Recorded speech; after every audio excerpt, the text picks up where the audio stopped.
Welcome back.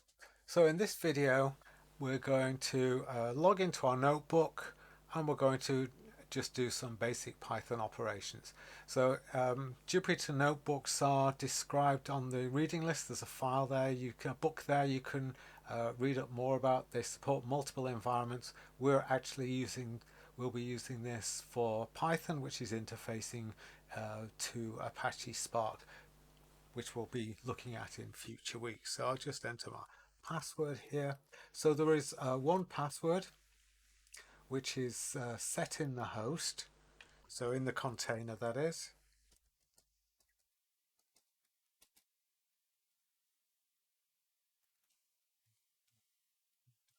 Necessarily want to save that.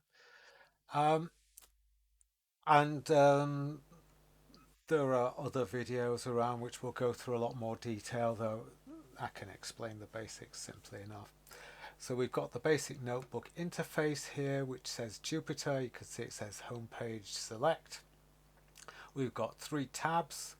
This is the basic one. It starts in, shows the files which are listed, and at the moment that is blank.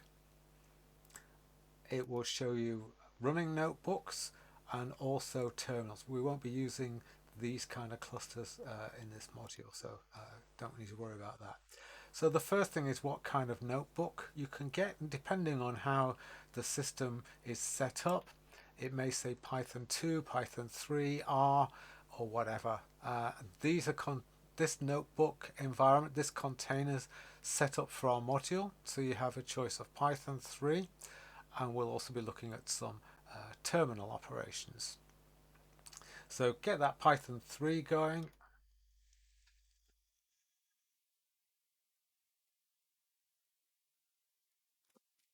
And do please explore the notebook environment. Uh, this is Python, as I said, so we can put 1+1, and that will interactively create that. And there is a book on the reading list and various other documentation about learning Python, and this is the Python environment which we're supporting on the module. There are many other Python environments. We're using this because it's straightforward and you can run it, as you've just seen, using instances. So well, it's kind of straightforward. We can have two kinds of cells. We can have code cells or we can have markdown. This is dealt with elsewhere. There is a little cheat sheet on Jupyter Notebooks, I think, which takes you through the details. What I'm concerned with here the files. So we're running inside a container, and that means that the environment is completely separated from the by default with the host environment. So if I just call this notebook underscore one, it's got two underscores. Yes. You'll see that it automatically saves things.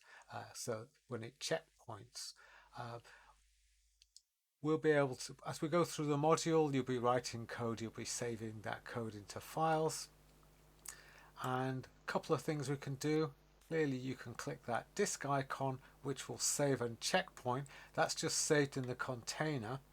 You can also do file, download as, and then you can take that worksheet you've got. Of course, it's only got 2 lines in it at the moment.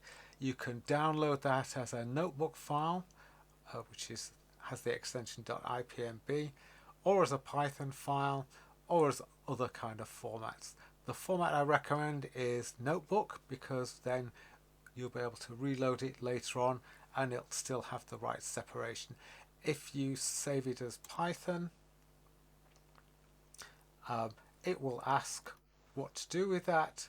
It gives you the file save options.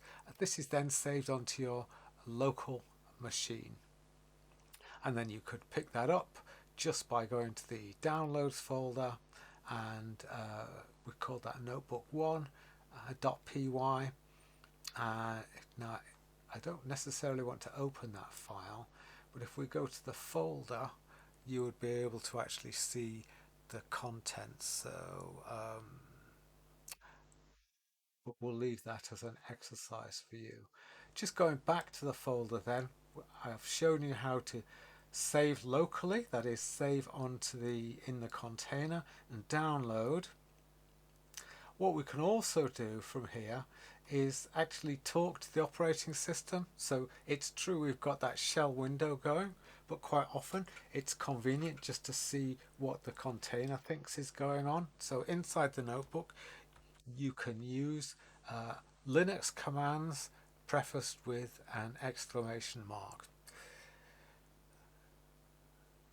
So for instance, if I do ls-l, that's in this current folder. Ls just lists files, and I run that, you can see we've got a file just created now, notebook1.ipmb.